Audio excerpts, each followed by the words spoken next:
Hello, I'm Chuck Wolf, Chief Executive for Charles J. Wolf Associates, LLC. As a motivational speaker and a leadership consultant and executive coach and trainer, I often work with very successful people in their companies. Since many can't afford a professional, I volunteer to host a radio talk show called The Emotion Roadmap, Take the Wheel and Control How You Feel, on a nonprofit community radio station in Bridgeport, Connecticut, WPKN. My reason for doing the show is to share with as many people as possible this wonderful process for helping people manage their own emotions and their relationships with others. My goal is for everyone listening to learn to use the Emotion Roadmap to make life better. As you listen to me, help others, I hope you are also learning. As a Simsbury resident, I'm delighted to be able to make the show available through Simsbury TV. To learn more, go to my website, www.emotionroadmap.com. Thank you for listening and watching. And this is Chuck Wolf, and now you're listening to the Emotion Roadmap. Take the wheel and control how you feel.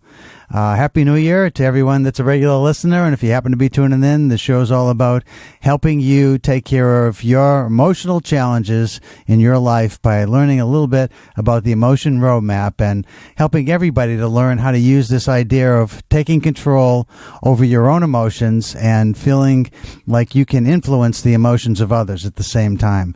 So I'm really pleased to be here, and happy to see Carl and wish him a happy new year and a great 2018. And Steve DeConstanza, it's nice to see the folks at PKN that I know and enjoy so much. And I'm so glad to be here with you. And thanks again for tuning in, those of you that are regular listeners. If you've been waiting to talk to me and you've got something that's on your mind that you really want some help with, then please give me a call right away. The number to call is 203-336-9756. 203-336-9756. Anybody new to the show that wants to know a little bit about what the show is, I always start with a little introduction because I know that people sometimes are just driving through, or regular listeners to PKN just may not have tuned me in at some point in their listening history. And my show is on the air from 12 to 1 p.m. the first and second Wednesdays of each month. And so I really welcome the opportunity to have a chance to visit with listeners and to teach them about this idea that there's something called an emotion roadmap. And the way the emotion roadmap works, it says to take a look at how you're feeling. And how you're feeling might have something to do with something going on in your personal life. Let's say that you've made some New Year's resolutions, as people are often like to do at the beginning of the new year, and you're trying to hold on to them, and it's just a couple of days in, and you're not finding the willpower and the discipline to stay on top of it. Well, that's one way of trying to think about, well, how are you feeling, and how do you want to feel? And is it different than how you are feeling? If how you want to feel is different than how you are feeling, I like to think of the idea of a roadmap. How do you get from the feelings you're currently experiencing that may not be helpful to ones that would be ideal? As far as resolutions, I guess the concept is, you take the beginning of a new year. It's a new cycle. It's a new chance. It's a new beginning for you to try and do the things that you've wanted to commit to for a long time. Now, if the resolution that you have for yourself this year is the same one you've had in 2017 and also in 2016 and even in 2015 and before, the chances of you succeeding then are slim unless you change how you're feeling. Because feelings influence how you think, and your thinking influences how you behave. And so when you're wondering why you can't behave in the way that you know is the smart way to behave, and you are rationally trying to think through what would cause me to have a plan, a logical plan that's going to move me this year to accomplish something I haven't been able to accomplish years before, I'm asking you to take one more step back in your process and think, what are your feelings? What are the feelings you're having? And are those feelings driving your thoughts, driving your behavior? And if they're driving them in a direction that's healthy, great. But if you feel like you're slipping and your thinking's starting to be, well, maybe just today I won't go to the gym, or maybe today I'll take a day off and have that dessert I've been waiting to eat, or have a few more drinks maybe than I probably should, or whatever it might be that you're trying to change. See if you can influence your feelings. That's the idea behind the emotion roadmap. Try to understand that feelings drive thoughts, thoughts drive behaviors. And when you want to change your behavior, don't just think through a rational plan without considering, what are the feelings I'm actually experiencing? And can I change those to be more productive somehow? If you've got a resolution you're struggling with and you want to call in about that, feel free. The concept behind this show, if you're new to the show, is that by teaching people how to use this emotion roadmap, and I'll talk a bit about that for a moment in a minute, but by teaching people how to use the emotion roadmap, I'm hoping everybody that listens into this show can gain the benefit of years of psychological education and experience that I've had, including training in this concept of emotional intelligence, and take advantage of what I want to share, where I want to make a meaningful difference in a positive way for each of you listening. And so when a caller calls in, if you're calling in and you get some help from me in some meaningful way, I try, as I help you, to explain the process we're going through so everybody learns the process. And also, I've mentioned this before, but people sometimes think they're the only ones experiencing a problem with depression, or a sadness over a loss, or a struggle with finding out that something's wrong with you, some kind of illness, or something terminal even. The kind of experiences people have, many times we share those experiences, although we might not know other people experiencing them as well. So one of the things sometimes that's helpful is to know that we're not alone in what we're feeling. My point in telling you that isn't to make you feel better. It's that when you call and you share what's going on for you and I help you, I might be helping hundreds, even thousands of people who have had or who are currently struggling with the same kind of concerns that you face. And one of the things that's really fascinating to me in this whole field of emotional intelligence is that while our situations change over the years as we have different experiences, our feelings are the same. Now, we don't always feel anxious for the same reasons, but we felt anxious before, right? In fact, there's a Harvard study out recently, I just read this over this past week, that says that young kids are feeling more anxious than ever. For as long as they've been measuring anxiety in young kids, it seems like kids are really more anxious than ever before. And they speculate about different reasons, social media, 24/7 news cycles, parents being concerned about what they're experiencing and them being more anxious, communicating that to their children. But anxiety, too much of it anyway, can make us paralyzed in terms of moving forward. We're so frightened by so many things. We're afraid to make a decision. We're afraid to take a move forward, to take an action, to make any kind of step in any direction. And it's troubling to think about that. So one thing I'd like to talk about today, if you're, again, new to the show, you know that I usually come in with several topics I'd like to talk about in the event that I don't have a caller over the course of the hour. Actually, the best shows, though, are when I have callers. So if you've got something that you want to talk to me about, and what might that be? Maybe there's something going on at work for you. There's a lot of things that happen in the workplace that sometimes are pretty hard to understand why they happen. But, boy, it's so hard to find functional companies, functional workplaces, functional nonprofits, where people really can't wait to get up and go to work in the morning, to be part of an organization that's so aligned with what they value, that really makes them feel cared about, and they feel a sense of belonging that's very powerful, that draws them in, that they really love going to work. Now, maybe when you're one of those fortunate people that has a workplace, maybe you don't love it every day, but when you think in general about how you feel about it, it's a wonderful, warm feeling of inclusiveness, of belonging, of being cared about. honestly, most people don't feel that way. And so if you're wondering if there's some things that you might do to make you feel more like you want to be at work, and you're struggling with that, you might want to call about that. Sometimes they're simple things. Well, none of this is simple, but they're simpler than more complex things. And what I mean by that, sometimes it's just one person you're having a problem with as opposed to the whole organization. Sometimes you're having a struggle with somebody you work for, or you work with, or somebody who works for you, or you work alongside.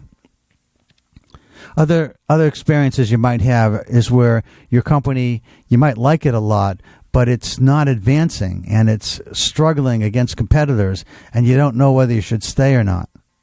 Now, I can't tell you should or shouldn't, but I can help you think through emotionally how you're feeling and how you want to feel.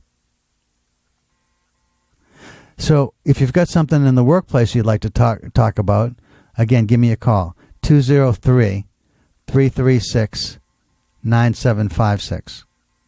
203-336-9756. But since we just came off the holidays, and you may have celebrated Christmas, Kwanzaa, Hanukkah, New Year's with family, friends, that maybe some of those experiences went great. I hope they did for you. And maybe you're troubled by some of the family relationship dynamics that you experienced over that time, and you want to talk about that. Maybe you're not getting along as well as you would like with either a sibling, a sister or brother, maybe with a parent. Maybe your parents are aging and going through some difficult transitions and challenges. Maybe you're struggling with a child that isn't really working with you the way you want to work with them, and you find yourself yelling more than you want, or at least being upset more often than you'd like. Maybe you're having a hard time being an effective parent, holding your kids accountable because you're with them so little time because you're working so many hours that you don't want to be a disciplinarian the few hours that you're together. There's lots of things that make this hard to be a parent, to be a worker. It's not like life is easy all the time. But when people are trying to be emotionally understanding of each other, to also be aware of how each one of us is feeling internally ourselves, and to be more in control of that, I think the world can be a better place, and that's why I do the show. So if you've got something either at home or at work that you'd like to call in about, the number again is 203-336-9756. 203-336-9756. And I'll wait a moment to see if anybody wants to call.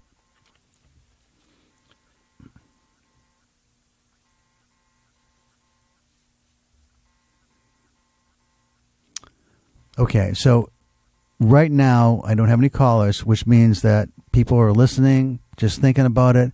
I'd say to you, though, if you've got something that you think you may want to call about, don't wait. Sometimes I know I've talked to people who call at the very last second when I'm walking out the door, and I say, hey, call back next week because I can't talk to you now. The whole idea of me talking to you isn't to talk to you offline. And I know it's hard to talk on the radio, but the reason for doing the show is because, again, when you call in and I'm able to help you with something that's meaningful to you, everybody listening gets helped. And that makes for an interesting show.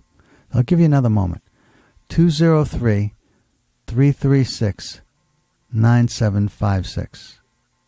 203-336-9756.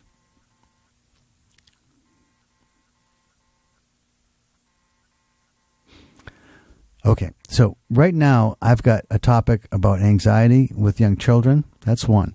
Another topic that I thought would be really interesting to talk about today. I've got a caller. Great. Hi, this is Chuck. You're on the air. Who am I talking to? Okay. Hi, Chuck. This is Meredith. Meredith. And, yes, and I'm listening to you, and it's not just,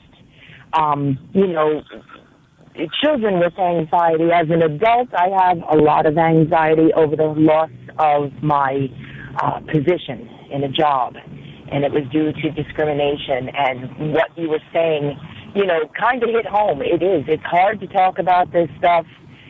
Sometimes you're either afraid or ashamed or embarrassed, but the loss of my job was not due to any reflection on myself. It was due to discrimination.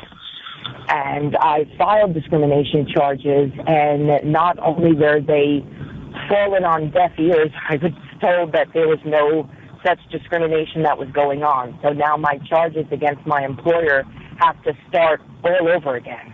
But it's hard. I mean, you're trying to go through life, you're trying to do the best you can, and then somebody pulls the rug out from underneath you, and and I agree with you. People out there should not think you're just by yourself. Come talk to you, talk to friends, talk to a counselor, talk to your priest, go somewhere and get together, because the more that I've talked about this to people rather than to just hold it inside has made me feel a lot better. And it's hard also because I have to deal with family members that either wouldn't take into account what was going on, either didn't believe me, that I was lying, I couldn't possibly have lost my job. I even have, a sibling that started to tell people I was arrested for drugs. And that was the reason that I lost my job. So it's hard for people, to go through losses, whether it's job loss, whether it's a loved one's loss, whether it's, loss of a boyfriend, things like that. People, you need to talk about stuff like this, because the more you keep it inside, the worse it's going to get. Well, Meredith, I appreciate you're saying what you're saying, and I hope in the new year that things turn around. One of the things that I'm listening to you is that it sounds like that you found something, I mean, not an answer, but at least a partial answer to help you to deal with some of the things that have happened. And it seems like you're one of the things is that you're not alone in this, that you found that when you talk about it and you found some support, even though people close to you, and certainly what your sibling did doesn't, I mean, that's really awful. I'm sorry that happened. Yeah. Yeah. That's pretty strange. Yeah, I've kind of realized, and it's not going to end right away. I mean, and I'm still going through bouts of being upset, being, like let down, not even, for myself, but just in general society, like you're let down by everything. And then it's like, the thing is, it kind of is, it's okay to cry. I, for one, as a person, refuse to cry a lot about things because I always felt it was a sign of weakness. So I would try to fight it off and, just keep going and keep going and keep going. I mean, I've even worked through, relatives' funerals, things like that. And it's like, take your own time for yourself, and it's not just going to end in 24 hours. It's not just going to end, next week. These things are just going to keep coming and going, and don't feel that all of a sudden, 2 or 3 months later you cry about it again. It's something that you just have to release sometimes. Let yourself cry. For women, putting on an ice pack, to get rid of the puffy eyes is, one of those releases. But even still for men, and for a man out there, if you can't cry around anyone, go someplace and cry by yourself.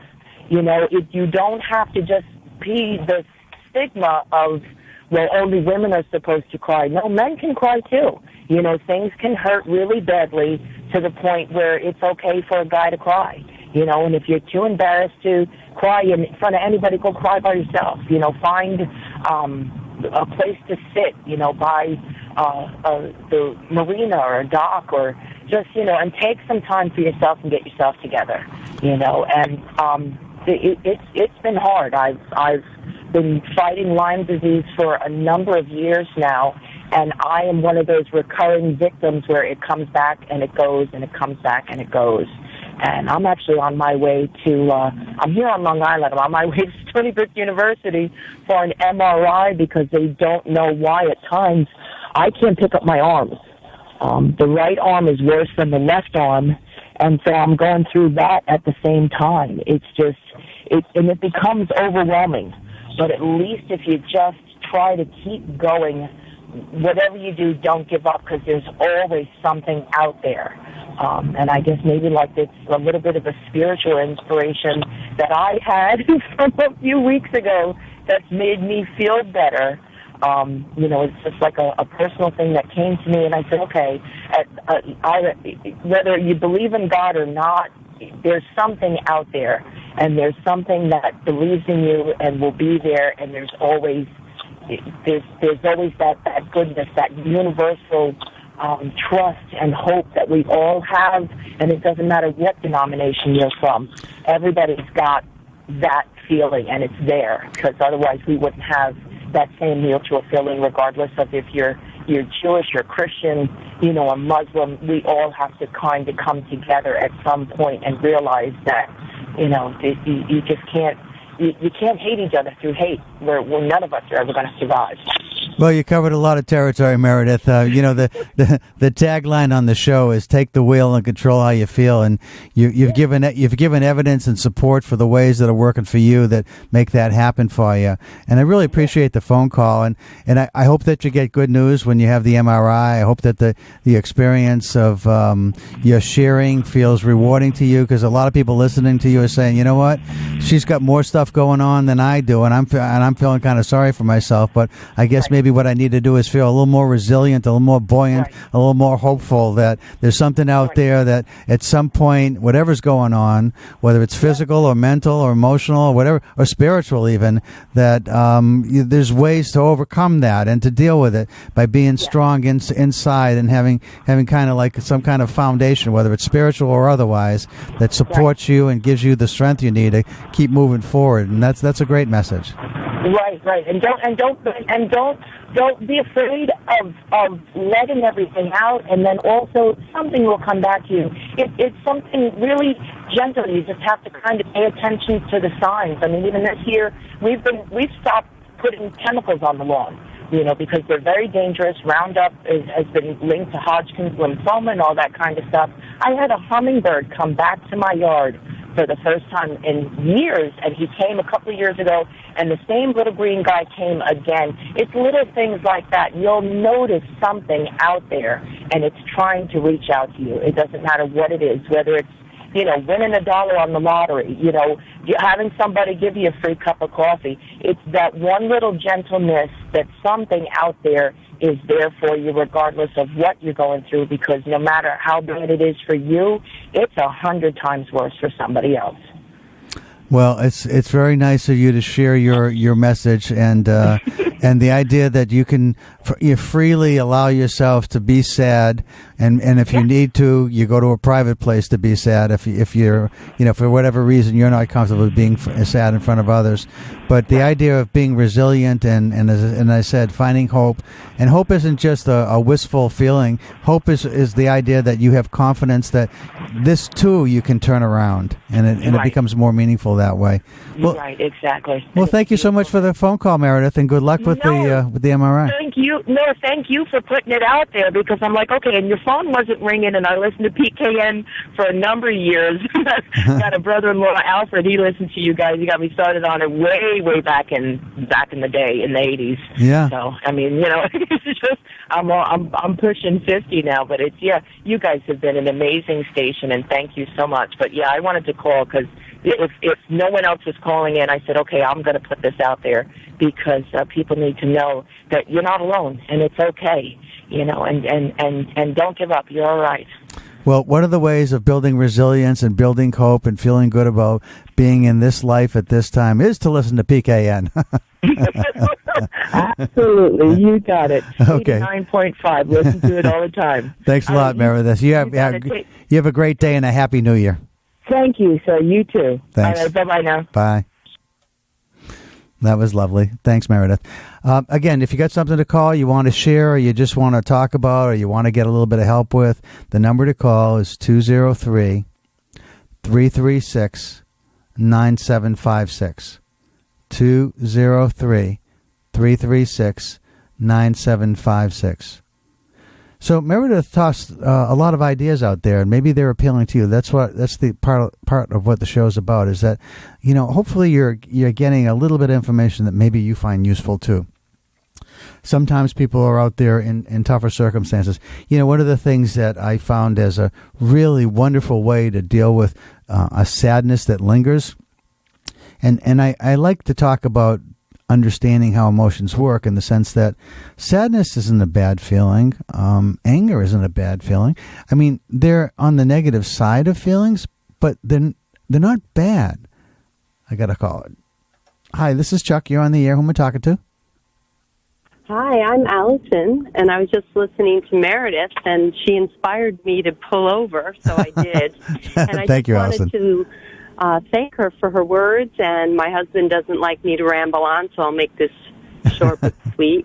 Same situation happened to me when I turned 50, lost my job, big corporation. I was your token affirmative action woman when I was hired, and then I was making way too much money when I hit my 50s. So anyway, what happened was I thought it was the end of the world. It really wasn't. Time heals all wounds, and that's what happened for me. I couldn't be happier. Now, it took some time, but there is hope. Well, I know Hang in there, keep busy, and volunteer. That's what I did. Oh, that's what I was going to ask you. So, was there a couple of any key activities that help make you feel better about your situation? And you said volunteer. You care to share a couple of things that you might have done as a volunteer that were? Yeah. Well, I've been very involved with my church in as far as gardening. I'm a master gardener. Great. And just saw a need there, and I started with one garden, and now there's probably 12 gardens there, and I started a small group called the Gardening Angels, and we were aptly named by one of the priests who I just love that name. And I met some wonderful people, and it's like a feeling of community. So when you're lonely and you're blue, you got to get out there.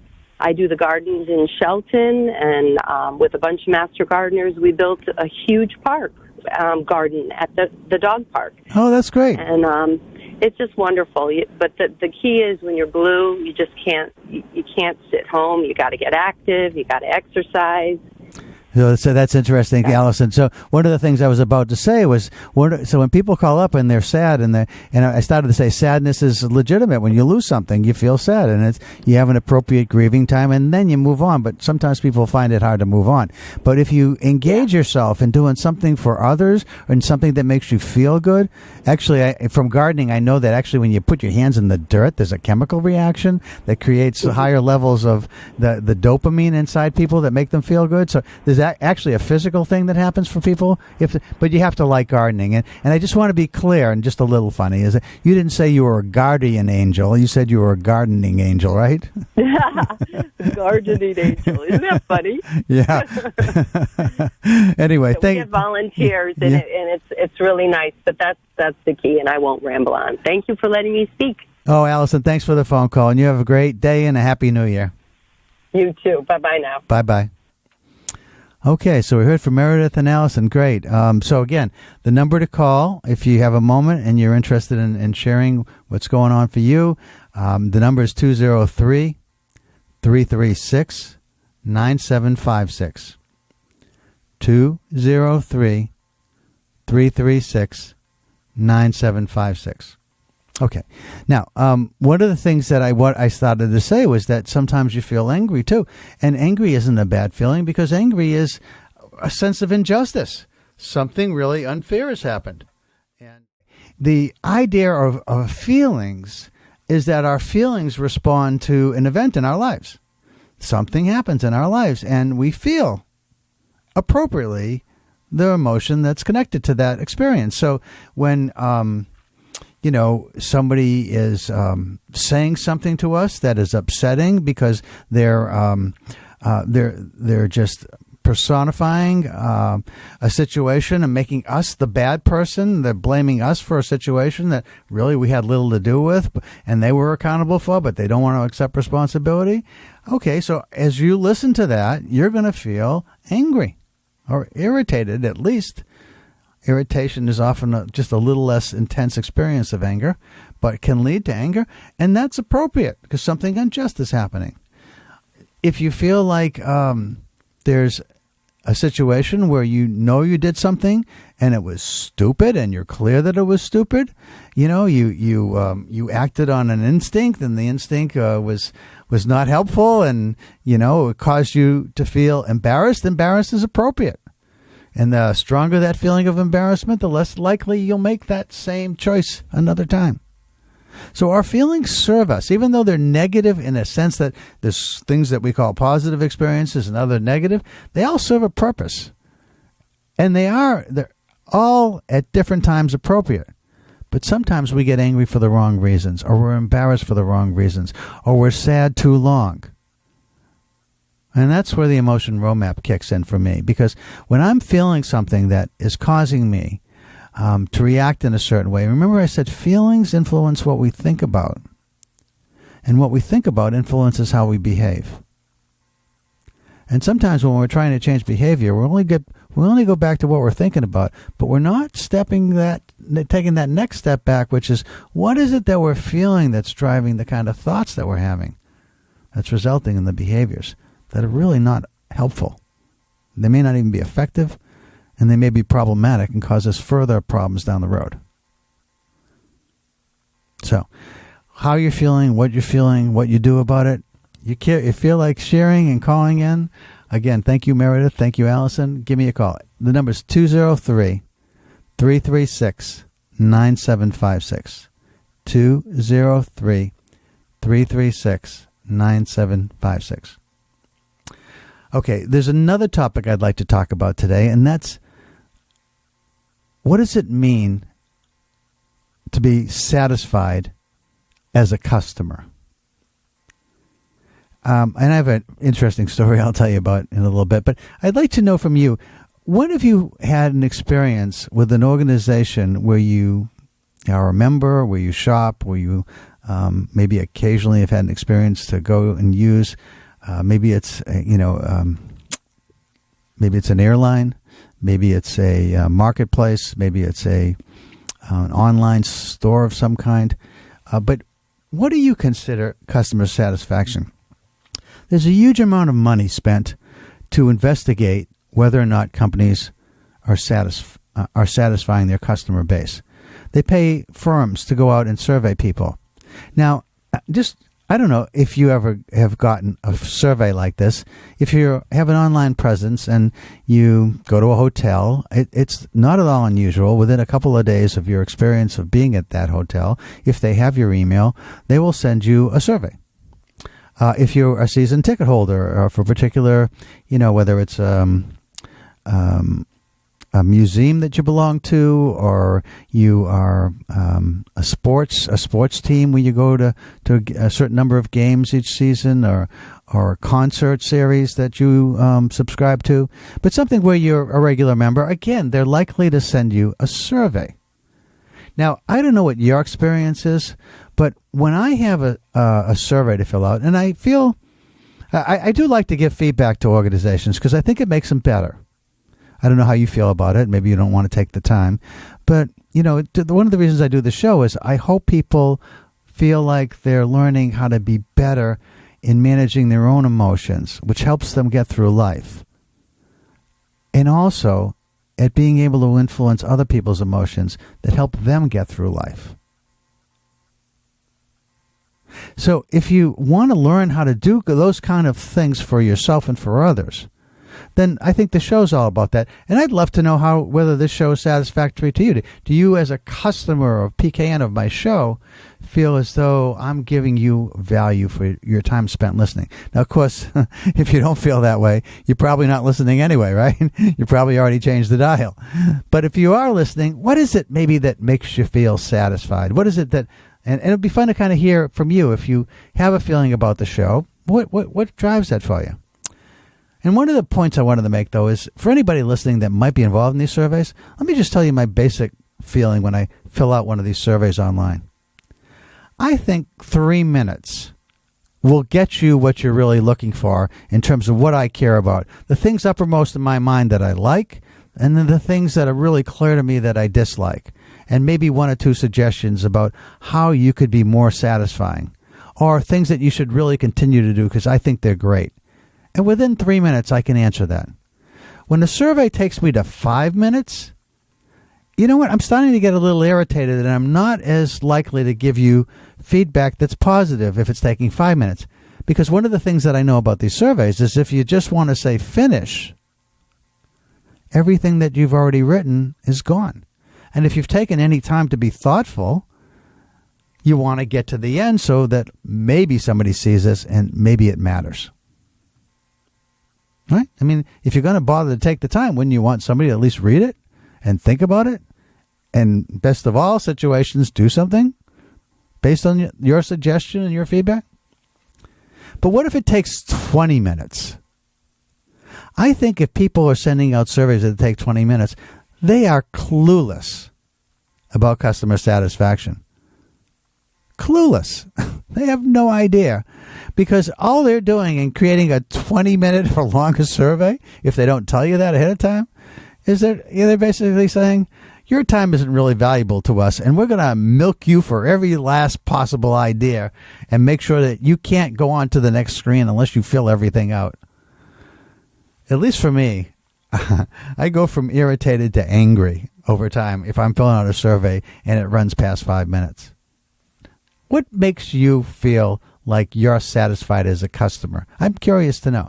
If anybody's willing to call up and share, because again, how do you want to feel, right? The show's about taking the wheel and controlling how you feel. So this is a chance to just, if anybody's listening that has a business and wants to know what makes people feel like they are satisfied with that business, what would it be? Can you share in your mind, in your experience, what it is that has caused you to walk away and saying, wow, I really like this experience I just had with this company, with this airline, with this supermarket, with this office supply store, with this online vendor experience shopping, whatever it might be. What are some positive things that you've experienced? And what are some of the stores you think that give you the best value? And I'll tell you one myself. One of the stores I think does a great job with customer satisfaction is LL Bean. I don't know if you've ever had reason to shop at LL Bean, but they have great products, I find. I'm wearing their coat, their winter coat today, and it is a warm coat, and it is freezing outside here in Connecticut today. And so they have a great coat. They have great hiking boots. I have two pairs of, one is a more of like a sneaker type of hiking boot, and also a larger one that goes up around my ankle that is for minus 32 below. And I've worn that outdoors to events where I've gone outside in ridiculously cold weather, and my feet don't get cold with those boots on. And they're one of the few shoes that I can wear that happens with. But I've always found if I had a problem with something, which is rare, it's so much of a pleasure to do business with them. So that's one. But anyway, can you tell me what your experiences are in terms of a company that you really like, that you can talk about an experience that was a good experience? Or do you have one maybe more fun to talk about for you that was a negative experience? And you can tell me about that. The number to call is 203-336-9756. 203-336-9756, and I'll give you a minute.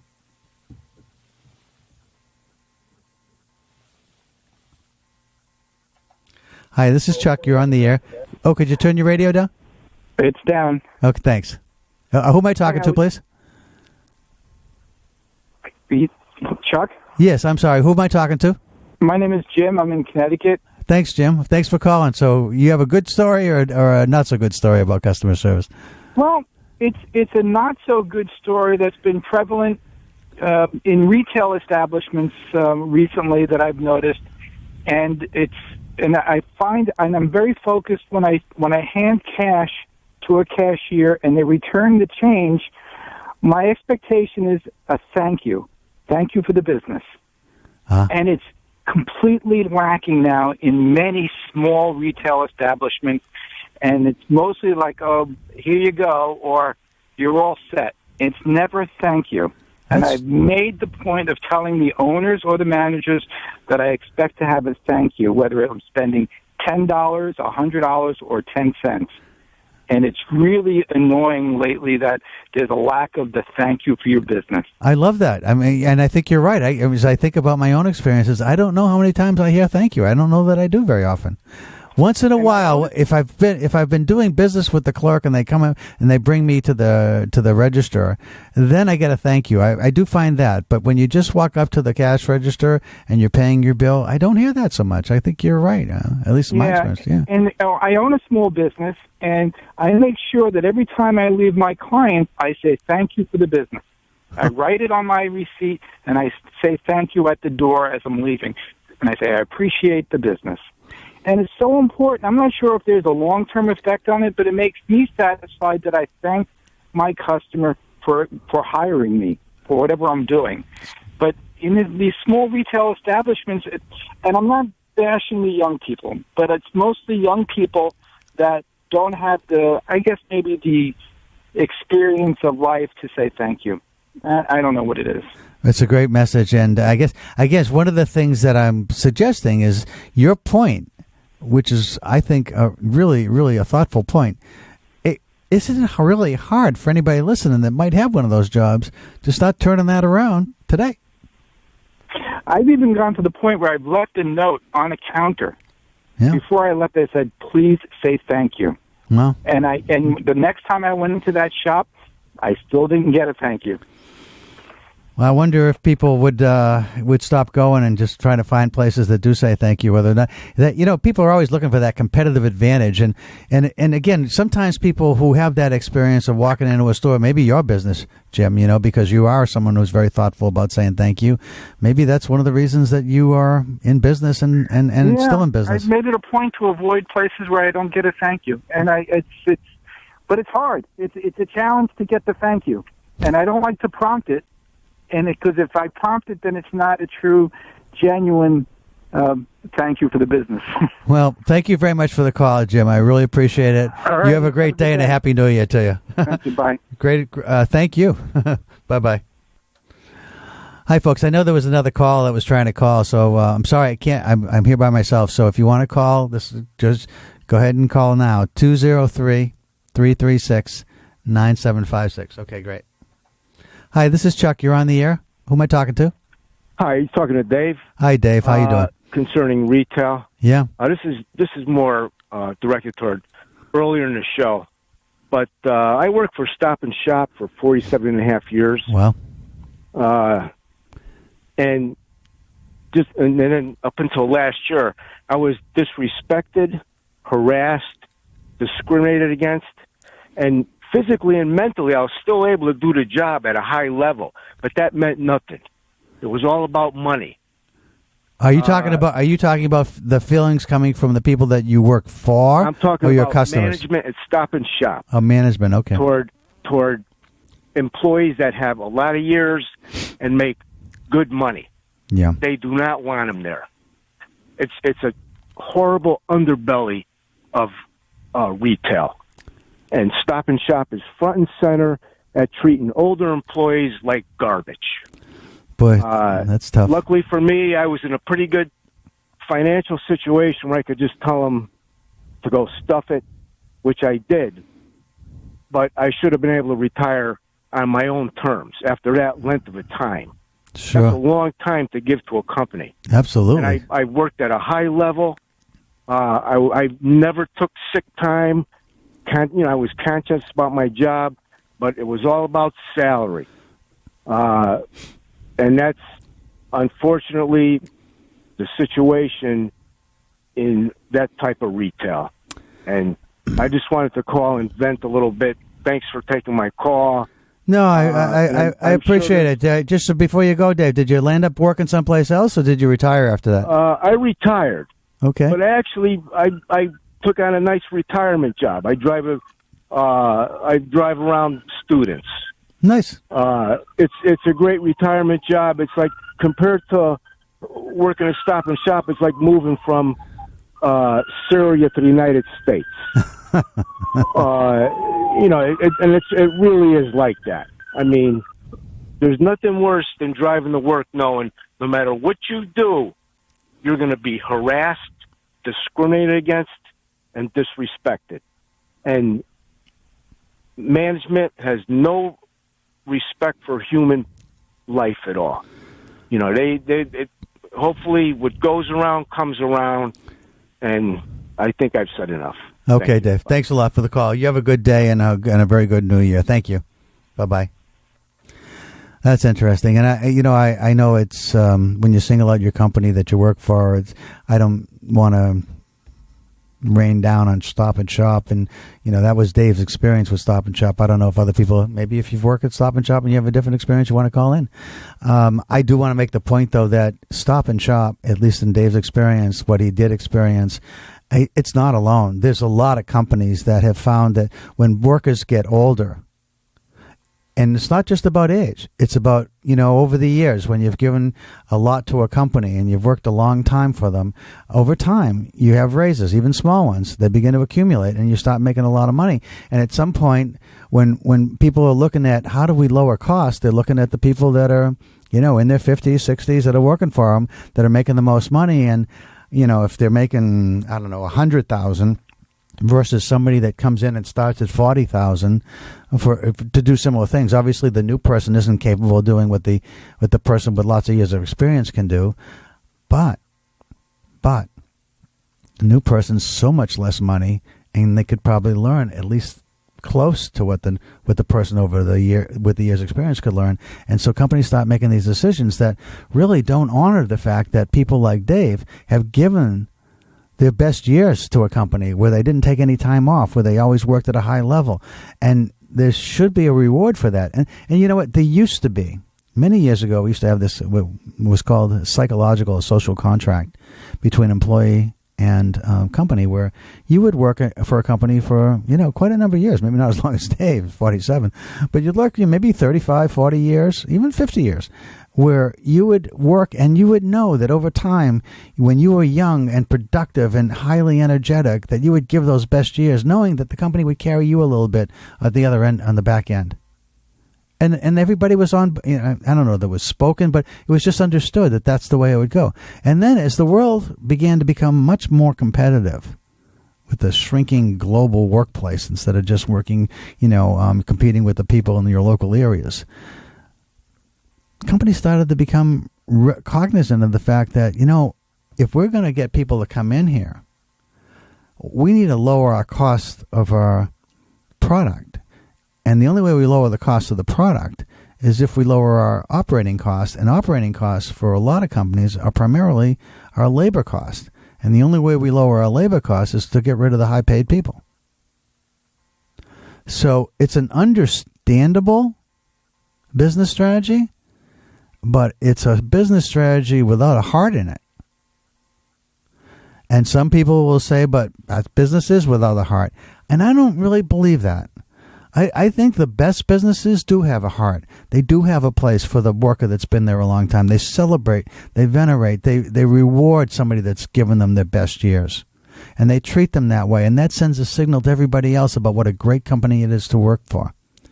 I said to you I'd give you another company that I find is very, very satisfying for me as a customer. But I think it's just as satisfying for people who work there. And that's Costco. Now, I actually became an investor in Costco a number of years ago. And here's why. I have friends from many different kinds of lifestyles, social demographics. There's people that are, older, younger, in between, rich, poor, high-paying jobs, working class jobs. And what I was finding in amongst this diversity of different friends that my wife and I have, is that anybody who had any experience with Costco, this is a number of years ago, was saying what a great place to buy your products from. Even though it was just two of us at this point. My wife and I had our children all grown and left the house. And so do you really want to buy it like in volume for two people? I mean, it almost didn't make sense. But I was listening to people talking. Everybody was saying how much they loved Costco, whether they were from a big family or just one or two people. And so I then had a chance, I don't know, in the particular day, I don't get the Wall Street Journal every day, but when I do see it, I really like to read the paper. And I was reading the Wall Street Journal, and in an article, the journal was saying a number of analysts have downgraded Costco because they pay too much money in benefits to their workers. Now, if you've listened to my show, you know that to me, that was like a signal to buy, not to downgrade. Because I think companies that spend a lot on making sure their employees are really, really happy, and at the same time accountable, by the way. It isn't just about having happy employees, it's also about employees doing their job. But, once you're in a place and you're a worker, you want the other people around you to be accountable if you're working really hard. And you know what I mean if you've ever been in that position. And so when I saw that the Wall Street Journal was saying that they're paying much more in benefits and even in salary to their workers than Sam's Club or Walmart or some of the other BJ's, some of the other competitors, to me, I thought, that's a company I want to invest in because I want them to make it. I want them to be successful. And my few shares that I bought of that stock have made a lot of money. Costco has been one of those stocks that has just really, really done well. Even though, they're competing with places like Amazon that just bought Whole Foods, and Amazon is kind of running around the country, kind of closing out other businesses that are more retail space businesses. But Costco is really growing and doing amazingly well. And we became a member too. And I love shopping there. I'll be there this afternoon. So and the people, I happen to go to the one in Waterbury because it's on my way home when I leave the station here, Waterbury, Connecticut. So kudos to all of those of you that work in Costco's in Waterbury. I think you do a great job. I love shopping there. And their return policy, amazing. Absolutely amazing. Because if you feel like something isn't working the way you thought it was supposed to work, they have no questions asked. They take it back. It's such a pleasure to do business with them. Now, are they perfect? No, nobody's perfect. Have I ever had something that didn't go exactly the way I wanted? Sure. But my overall experience is like, I don't know how you get better than Costco. But you know what? I don't know if, to Jim's point earlier, whether they say thank you after you do business. I'm gonna pay attention to that, closer attention to that today. See if they do or not. Anyway, folks, you've been listening to Chuck Wolf, The Emotion Roadmap. Take the wheel and control how you feel. I'm excited to be back with you for 2018. I'm entering my 10th year on the radio. It's like it's gone really fast. I feel like I'm privileged to be here in WPKN, award-winning radio station for the best music. Maybe we'll win an award for talk shows, too. I hope so. But anyway, thanks for listening. Again, this is The Emotion Roadmap. Take the wheel and control how you feel. The show is on the air. It's on the air on Wednesdays from 12 to 1 p.m., the first and second Wednesday. So you got me back next week, too. Anyway, thanks a lot, everybody, for listening. I'll be back with you soon. In closing, I'd just like to leave you with this story. So I'm a New England Patriots seasons ticket holder. And I had a conversation with the Patriots about a problem I had with them. And they were telling me about what great customer service they have. And I got to tell you, folks, I love the team. I love the coach. I love the players. I think they put a product on the field that's unbelievable. As a Patriots fan, I mean, they're in the hunt for a Super Bowl almost every year. It's absolutely amazing how well they've done. But as far as their customers, because they have, there's a waiting list, and if I don't pay my invoice, there's somebody right behind me waiting to take my tickets. So there's no sense that you have to do anything for people. But they thought they did something really good for folks when I asked them. I filled out a survey, and they were the ones that had a 20-minute survey. I think it took me. So I don't think they really care about customers because they got people waiting to buy tickets. And though they say they care about customers, I don't know that they really do. Because when I asked them, I had a reason to call them, and I said, so I know you think you do a really good job of customer service. Why do you think that? And they said, well, I mean, we charge the most money for the per seat of anybody, which I didn't even know that, but that blew me away. And then second, we gave you a box this year instead of an envelope with your tickets, and the tickets are printed on glossy paper. And I just thought, and I was waiting to hear if they really had done something that might matter to me. And I said, and that's what you think is good customer service? I said, how about, little heating stations when it's so cold out, and those of us that are willing to come to the games, we could go downstairs for just a few minutes and and warm up just a bit. Or how about something where you give, like when you win a Super Bowl, that you give away a sweatshirt to season ticket holders? Or how about that you occasionally will give a gift card so when you go to the concession stand you can buy something? Or how about when parking is so tough to get out of the parking lots that you allow season ticket holders to get out first? I mean, things that matter. I thought, wow, why don't you do some of those? The fact that you gave me a box instead of just an envelope with my tickets and they're printed on glossy paper. I mean, I understand why you gave a 20-minute survey and expected people to fill it out. You don't get it. All right, I'll leave you with that, everybody. Have a great week, and I'll talk to you in a week next week. Take care.